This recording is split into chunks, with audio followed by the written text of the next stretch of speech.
Shelley Emling. I'm Shelley Emling, the editor of the Girlfriend newsletter. I'm also the moderator of the Girlfriend Book Club. I'm so pleased that you all are joining us tonight. The 70,000 members of the Girlfriend Book Club have chosen the Heaven and Earth grocery store as our February book club pick. And I could not be more pleased because it was an amazing read. If you haven't read it, I think everybody probably has, but it was so gripping, and so the characters were also rich. I mean, I just loved it. So thank you guys for choosing that book. And we're so thrilled that tonight James McBride, the author, is joining us. I have to just look for a second. James McBride has written so many bestsellers, including his landmark memoir, The Color of Water. So welcome, James McBride. I could not be more thrilled to have you here.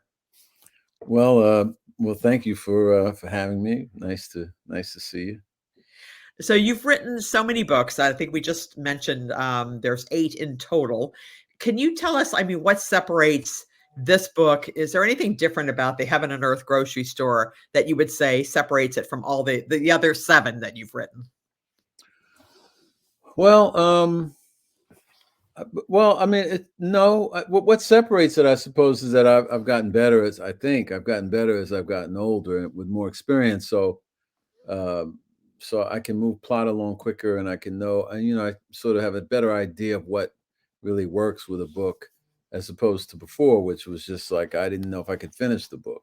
Now I'm sort of at the point where, I mean, it's well, in some ways, this book is a blend of my interest and love of people, and it sort of crystallizes where my belief that we are having much more in common than we are different, Right. and that we and also it sort of familiarizes myself and the reader with my own background as a person who's Black, was raised by someone who's Jewish, and it also kind of puts together a lot of pieces for me, that pieces of American life that I've always found to be interesting and compelling and noteworthy. Namely, that learning how to be neighbors is the best way to be an American.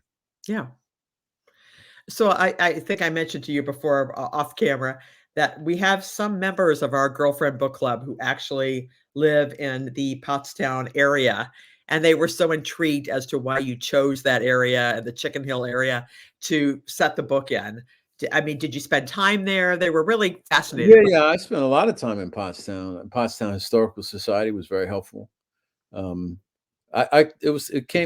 was an accident. It was initially supposed to be Pottsville. But Pottsville is too far from New York. Well, what happened was I was going to. That's Pennsylvania, right? Yeah, Pottsville and Pottstown are both in Pennsylvania. Right. But I was going to take a look at Pennhurst, which is the closed, so-called mental institution, and I saw a sign that said Pottstown, and so I just drove into Pottstown, and it was beautiful. It's a very beautiful place. I mean, Pottstown. It's not hard to imagine what Pottstown looked like, 70, 80, 90 years ago, because a lot of it is, still looks the same. So I just dropped anchor there, went to the public library, started driving around and talking to people, and then I heard about Chicken Hill, and then I just started doing research, and then the rest of it, I just started to fold out the story based on the real facts of the town. So you actually had the book idea in your mind first, and then you went to Pottstown, right? No, well, books don't really. Well, this book, every book is books are like children. Everyone is different. This book began as a story about a camp I worked at that was run by a guy named Cy Friend, called the Variety Club. Ask you about him, who you dedicate the book to. Yeah. Yeah, well, he's still alive, and he affected my life tremendously. And working with the so-called disabled or differently abled children when I was a college student affected me for the rest of my life. And I always wanted to write about it, so I started writing a book about the camp. But it wasn't any good. The only chapter that was really good, I wrote several chapters, but the only chapter that was any good was the chapter about this theater owner who's broke and trying to figure out what to do, and he meets the woman that becomes his wife, who is named Chona or Shona or Hana, if you talk, you pronounce it the proper way. But after he meets Chona, he that love powers the story, really. So Right. I discarded the other chapters and just went with that, and the book draped itself. I mean, novels roll out. The good novels roll out, and they roll out in the direction they're supposed to go, not the direction that you necessarily want them to go. You know? So you didn't have, like, a full outline before you started this book? No, no. And for those who have read the book, and I don't want to spoil it for those who haven't, but there's some things that happen within the framework of that book that I really didn't expect to happen. Uh, Really? yeah, yeah, yeah. Because The whole some authors say that they write the whole outline and they've got the whole book in their head before they, get started. So it's interesting to hear this. well, you have a direction you want the story to go. You know that, in this case, the resistance to the kid being turned over to the state was Yeah. something that, it was a hook to hang your hat on. But that's not enough to power a story for 300 pages. You have to have characters that have to have motivation to move in this direction or that direction.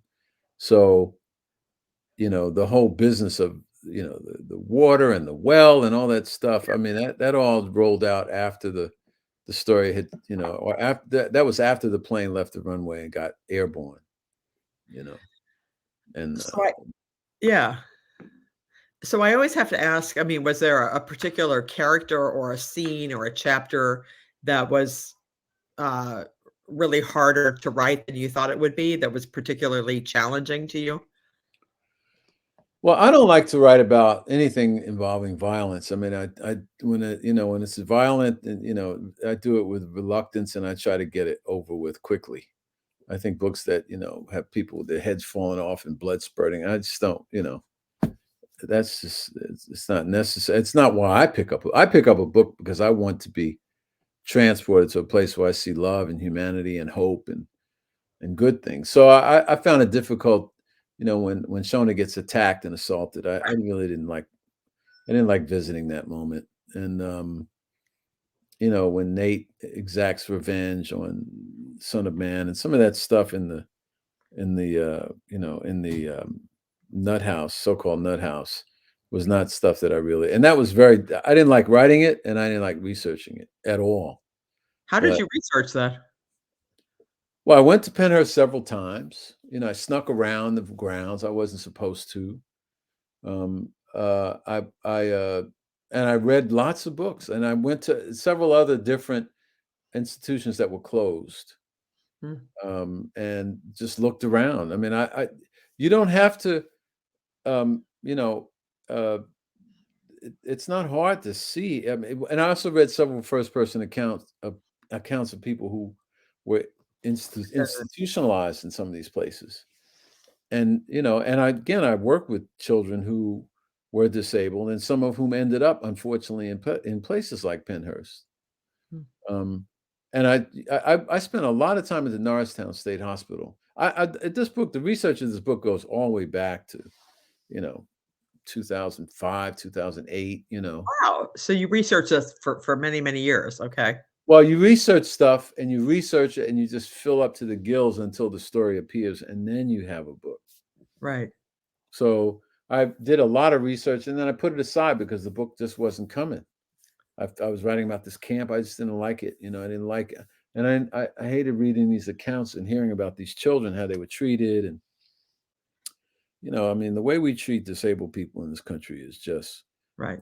we still haven't figured that out. But, the way we used to treat so-called disabled children is just abhorrent. It's just, in any case, all that stuff was difficult, and I had to figure out a way to do it so they wouldn't offend people or Right. turn them off too much.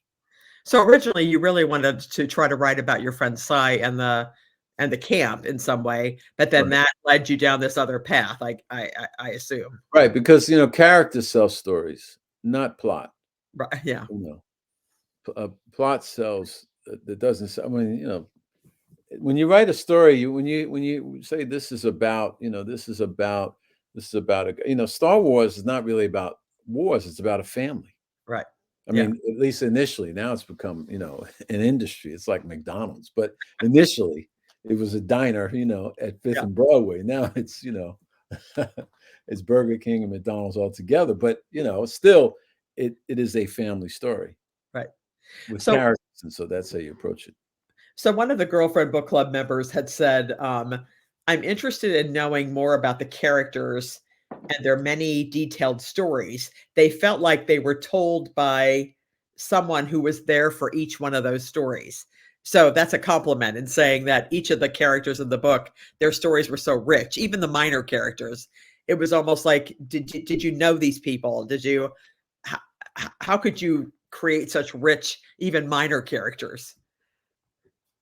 Well, I mean, I work hard at it, but I also like people. I mean, you know, life is the sum of what you pay attention to, and I pay attention to people, and I try to give people the benefit of the doubt, even people I don't like, even the most antagonistic characters like Doc Roberts. I mean, you Yeah, know, as sick and depraved as he was a person who thought he was doing the right thing. It wasn't like well, most of the time he thought he was doing the right thing, and then he was a person who hides a lot, which is something that all of us do. And the extent of our hiding often, what happens is the extent of our hiding rolls out into politics and religion. mm. And that's where we get into trouble. But if we were pure as we are as children, then we would be a lot nicer to each other. So it's not hard to see what people want. They all want the same thing. So as a writer, you go into it with the idea no one's bad or good. Everyone is, we're all social constructs. And these are all people. When I write about people, I write about people I'd like to meet and spend time with most of the time. These are people I'd like to know. So the characters in the book are not actually based on people you already know. They're based on people that you might wanna know. Is that right? Well, this is it. And when you say based on, any novelist that's worth their salt will say, well, they're kind of based on nothing. I mean, you have in your head, for example, my grandmother was, she was disabled. She had polio. She ran a Mm, grocery store. But, in the case of Shona's husband loves her. My mm, grandmother's husband didn't love her at all. mm, But, she was a kind person and a good person, and I had her heart in my soul as I wrote that character, but the character of Shona is very different than my grandmother was. The characters become who they are on the page. And if right, you try to create them, that they do brave things or they do courageous or even they do bad things, then you lose your voice almost instantly. You have to treat them as if they're real people. right, And if they become real in your imagination, then only then if you if you just try to contain the world, not control the world, but just contain it as a novelist, it might work out best for you. Look, really, being a novelist, it means like you become kind of a moral chief, mm. and you drop, you drop in you rain morality on the world, and you hope your rain is not acid rain but good rain, and then you watch what happens. Wow. So how long did it take you to write this book? The writing didn't take long, maybe 3 or 4 months, but the research took many years. Many years. Yeah, because I started, I did a lot of research, maybe 2008, 2007, 2008. Then I wrote a couple other books, and I came back to it, and then I made a big push for it. I don't know, a couple years before it came out, whatever. Huh, And then I started when I finally locked in on Moshe and Chona as a couple who really love each other. right. Everything else was Fell into place. fell into place pretty quickly. Yeah, yeah. So another member, and I don't want to give too much away, but I think most people watching this have read this. Another girlfriend book club member wanted to me to ask you about the exchange between the Son of Man and Nate, where Nate seems to forgive him. And I wanted to go back and look at this up, so I'm not sure this is accurate, but when he says it ain't your fault, what did you mean by that? Is what the girlfriend book club member's asking. She was intrigued by that entire scene. Well, To understand Nate, you need to understand Isaac, because both Isaac and Nate are are uh, are trapped by what they are. Isaac is trapped by money and power, and Nate is trapped by his strength and his violence. Right. Neither are very happy. So Nate understands what, like the pink slip of life will do to you as an African American living in that time. And he understands what it's like to be deprived as a child of the things that you should have. Mhm. And for that, he forgives the Son of Man, even though he murders him, but he forgives him. So, he's in some ways he's trying to absolve himself of the guilt of, having the blood of this young guy on his hands. Although the kind of justice that Son of Man deserves is behind a prison cell, not to be killed. Right. Um, so that's what I meant. A few people mentioned that the number 12 comes into play quite a bit in this book, and they wanted me to ask you why that is. It's just 12 gates to the city. 3 gates to the east, 3 gates to the west. I mean, that's some sort of prophecy. I can't remember. I read that somewhere when I was a kid in Sunday school. Yeah. There's 3 gates to the east, 3 gates to the west, 3 gates to the north, 3 gates to the south. And I just played with it. I just Mhm. played with it. I just opened it up. So I'm curious, just getting away from the book for a second. Did you always want to be a writer from the time you were a kid, or No, no, I always like to read books. I was more of a musician as a kid and as a young man, and yeah, I what do still you play. play? I know you're a musician, but I failed to look up what you No, I play. play the saxophone and the piano. Um, I just had a piano lesson today. Oh, really? Wow. I played piano as a kid, and then I, changed over to clarinet and saxophone, and then I played saxophone through college and then professionally for a long time. And then as I've gotten older, I play more work in church, and so I end up having the sub for the piano player, the real organist at the church, and so and I play piano to write music. So I play those, but I don't tour that much anymore, the travel and so forth.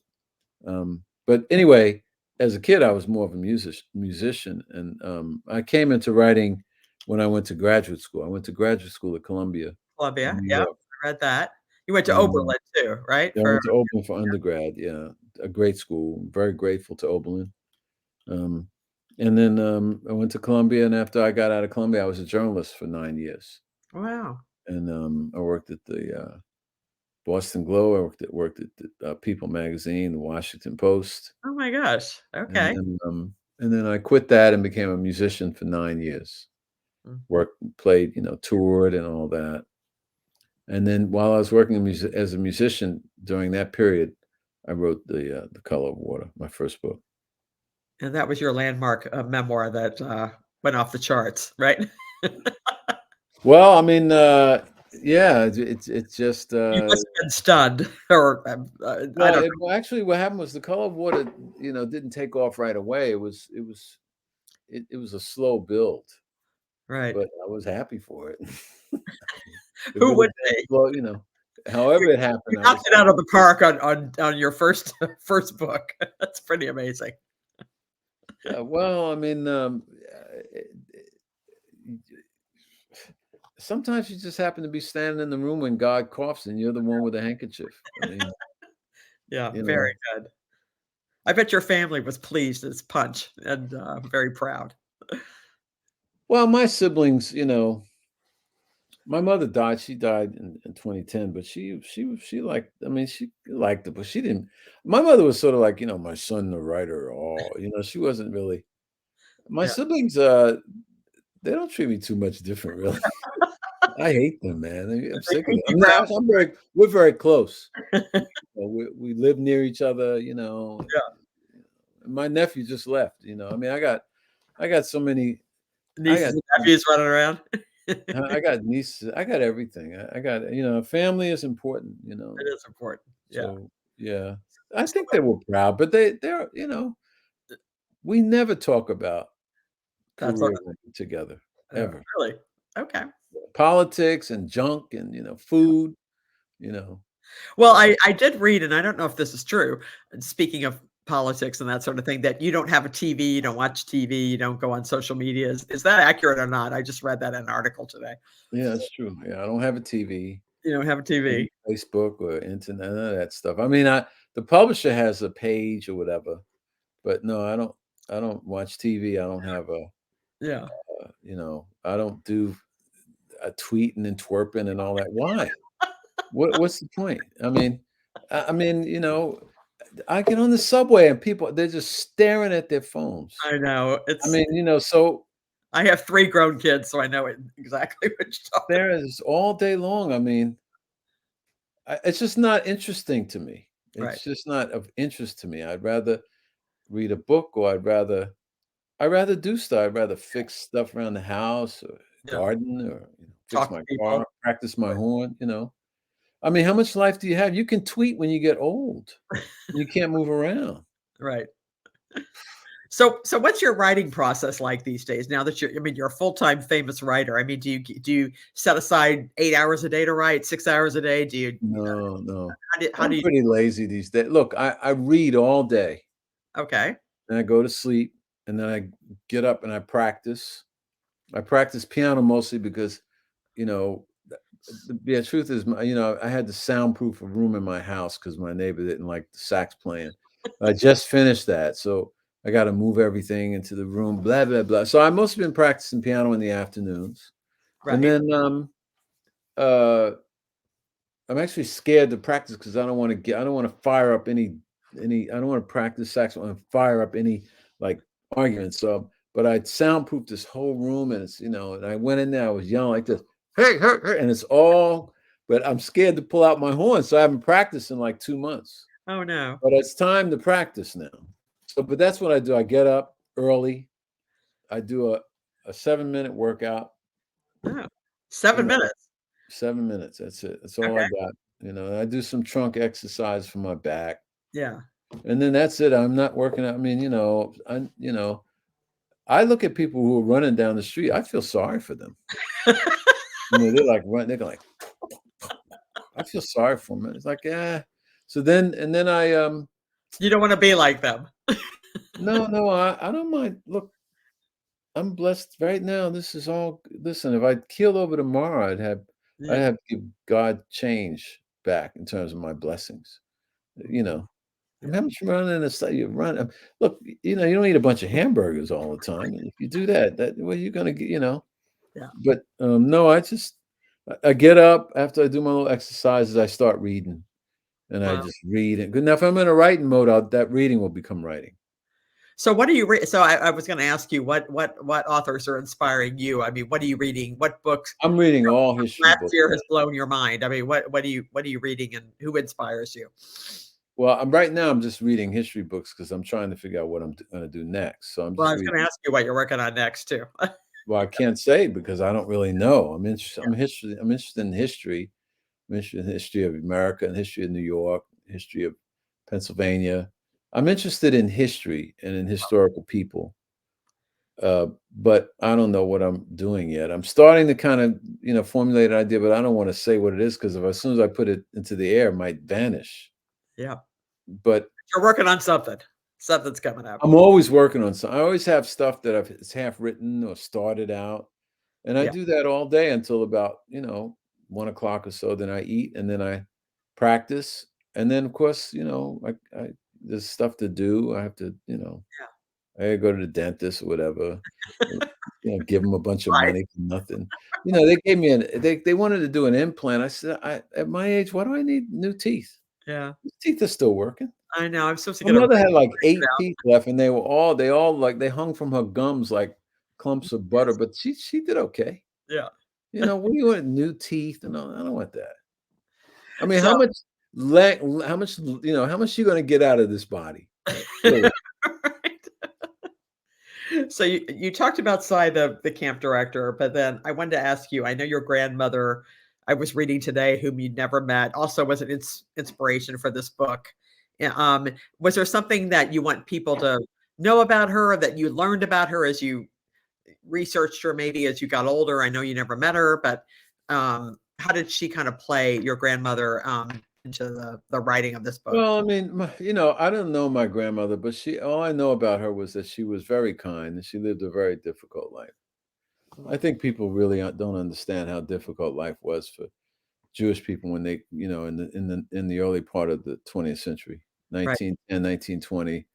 I think that we have a lot of prejudices in our American society. We have a lot of beliefs we believe about people that we don't even know because Yeah. we see this stuff on TV. But I know that my grandmother's struggle was really serious and it was really difficult. She came here thinking that life was going to be the land of opportunity and the Mhm. land of goodness, but it wasn't like that for her or anybody. Now, that said, what my grandmother gave me and my mother gave me is an appreciation for people who are different and Mm, who come here to live well. And I'm proud to be a country that welcomes people who are different. And I'm proud to be in a country that welcomes immigrants. I am not in favor of a lot of the discourse that's going on in this country now. No writer in their right mind would be in favor of it. Kurt Vonnegut was one of my real heroes.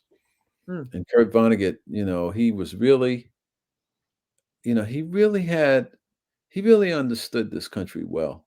And mm, he fought in World War II. He really and he was there when Dresden was bombed by the Americans, by us, and he felt that was an unnecessary thing.